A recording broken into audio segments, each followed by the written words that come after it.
Il faut le savoir, les seniors, c'est un habitant sur trois à Saint-Quentin. Ces derniers ont donc pris la parole au cours de l'année pour définir le Saint-Quentin qu'ils souhaitaient avoir. Et une réunion publique a eu lieu dans le but de leur présenter les plans d'action mis en place par la ville pour les aider. C'est une démarche importante pour nous qui est celle du réseau Ville-Amis des aînés.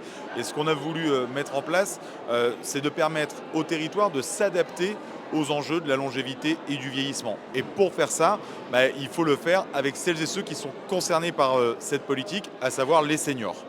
L'idée de faire cette consultation, c'est de placer l'usager au cœur de la décision. En gros, on ne met pas en place une politique pour les seniors si elle est décidée par des personnes qui ne vont pas bénéficier de cette politique. Et donc ce sont les seniors qui sont au cœur de l'élaboration de la politique publique parce que c'est eux demain qui vont bénéficier des services et des actions que nous allons porter. Il y a bien une chose qui est ressortie de l'ensemble des diagnostics participatifs, c'est qu'il y a des déficits sur les questions d'information et de communication.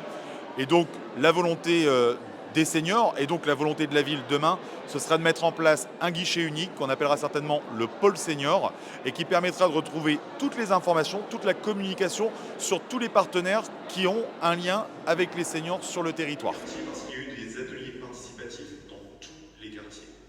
Tout ça, c'est plus de 500 Saint-Quentinois qui ont pu s'exprimer sur la démarche Amis des aînés.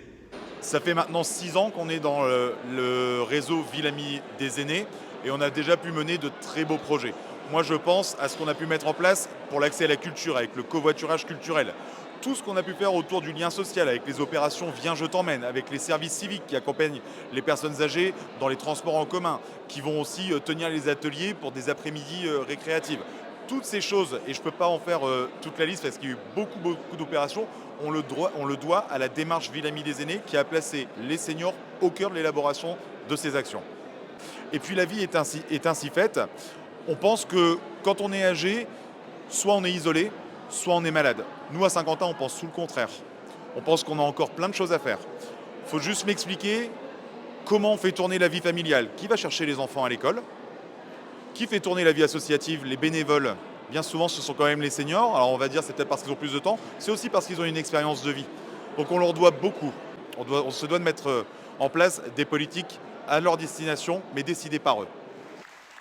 Environ 200 spectateurs étaient présents, c'était donc l'occasion pour nous d'aller à leur rencontre afin de connaître leurs ressentis concernant ces fameux plans d'action.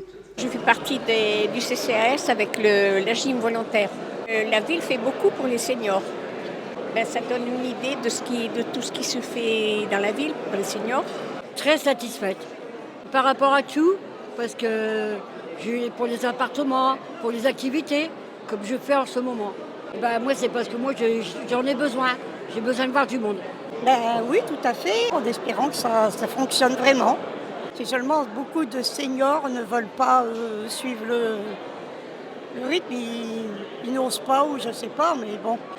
Oh non, parce que moi je vais avoir mes 70 ans là bientôt, mais je ne me sens pas concernée, je ne suis pas vieille. Une démarche qui s'inscrit donc dans la bataille pour l'avenir des seniors, car une ville amie des aînés est une ville amie de tous.